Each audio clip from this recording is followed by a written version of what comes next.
Welcome students, class 12th। इस video में हम बात करेंगे chapter number 5 organising business studies class 12th part number 16। Part number 16 के अंदर हम डिस्कस करेंगे difference between authority, responsibility and accountability.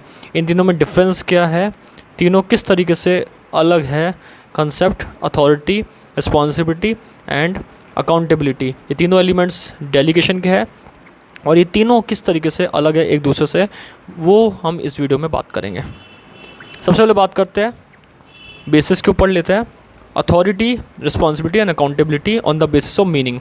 अगर मीनिंग की बात की जाए तो यहाँ पे मीनिंग में बताया गया है अथॉरिटी का मतलब right to command. Right to command का मतलब ये होता है कि पावर देना किसी व्यक्ति को, किसी भी पर्सन को, किसी भी इंडिविजुअल को कमांड देना, पावर देना किसी भी डिसीजन लेने की, किसी वर्क को करने की ऑर्गेनाइजेशन के नेचर में, यानी कि it means right to command, power देना। जबकि रिस्पॉन्सिबिलिटी में अगर देखा जाए तो यहाँ पे होता है it is the obligation to perform assign task. Command देना अलग बात है, ऑब्लिगेशन देना अलग बात है। ऑब्लिगेशन मतलब रिस्पॉन्सिबिलिटी देना किसी वर्क को करने की, लेकिन कमांड देना यानी कि पावर देना किसी भी पर्सन को, किसी भी असाइन को करने की। थर्ड आता है accountability. Accountability means answerability for the outcome of the assign task. जो आपको रिस्पॉन्सिबिलिटी दी थी, उस रिस्पॉन्सिबिलिटी का आपने क्या एक आउटकम लेकर आया, क्या आप एक रिजल्ट लेके आए, दैट मीन्स इसको हम क्या बोलते हैं, अकाउंटेबिलिटी बोलते हैं। तो ये तीन बातें यहाँ पे आ जाएगी मीनिंग के अंदर।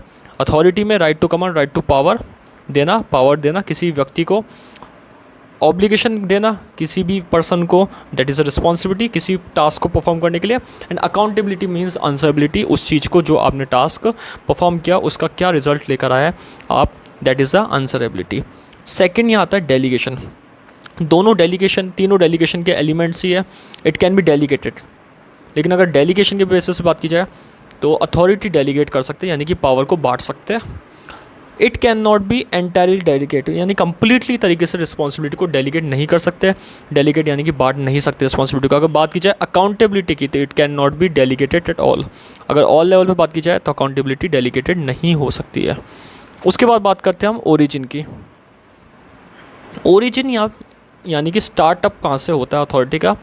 अथॉरिटी हमेशा फॉर्मल पोजीशन से स्टार्ट होती है, सिस्टमेटिक तरीके से स्टार्ट होती है। फॉर्मल पोजीशन यानी कि सिस्टमेटिक तरीके से, जिसमें हम बिना अनपर्सनल रहते हैं और बिना सोशल ग्रुप बनाए यहाँ पे अथॉरिटी दी जाती है, पावर दी जाती है, यानी कि एक सिस्टमेटिक ढंग से पावर दी जाती है, एक फॉर्मल प्रोसेस से पावर दी जाती है, ट्रांसफ़र की जाती है किसी भी अथॉरिटी को किसी व्यक्ति के द्वारा। सेकेंड अगर बात की जाए responsibility, it arises from delegated authority. Delegated authority मतलब जो अथॉरिटी आपने दी है उस अथॉरिटी का ही रिजल्ट रिस्पॉन्सिबिलिटी है। थर्ड आता है accountability, it arises from responsibility. Responsibility से अकाउंटेबिलिटी आती है, यानी ये तीनों एक दूसरे से कनेक्टेड है। अथॉरिटी फॉर्मल पोजीशन से क्रिएट होती है, ओरिजिन स्टार्टअप। डेलीगेट अथॉरिटी से रिस्पॉन्सिबिलिटी निकलती है, जो रिस्पॉन्सिबिलिटी आपको दी जाए, क्योंकि अथॉरिटी को जब दी जाएगी power to take a decision, then after we get a responsibility and then after we get a accountability. इसका मतलब है ओरिजिन। नेक्स्ट पॉइंट बता रखा है फ्लो में बता रखा है it flow from downward, from superior to subordinate. Superior से सबऑर्डिनेट तक फ्लो रहता है। It flow upward, subordinate to superior. And accountability, it flow upward from subordinate to superior. Responsibility और अकाउंटेबिलिटी में सबऑर्डिनेट से सुपीरियर तक फ्लो जाता है, क्योंकि रिस्पॉन्सिबिलिटी जो आपको ऑब्लिगेशन दी जाती है वो सबऑर्डिनेट को मिलती है सुपीरियर से, और अकाउंटेबिलिटी में आपको सबऑर्डिनेट को सुपीरियर से मिलती है, और इसके रिजल्ट यहाँ पे फ्लो इनका अपवर्ड आता है। लेकिन अगर बात की जाए अथॉरिटी की तो अथॉरिटी सुपीरियर से सबऑर्डिनेट तक जाती है, पावर हमेशा सुपीरियर से सबऑर्डिनेट तक को दी जाती है। तो ये यहाँ पे इस वीडियो में बात करी अथॉरिटी, रिस्पॉन्सिबिलिटी एंड अकाउंटेबिलिटी के बीच में डिफरेंस। Thank you.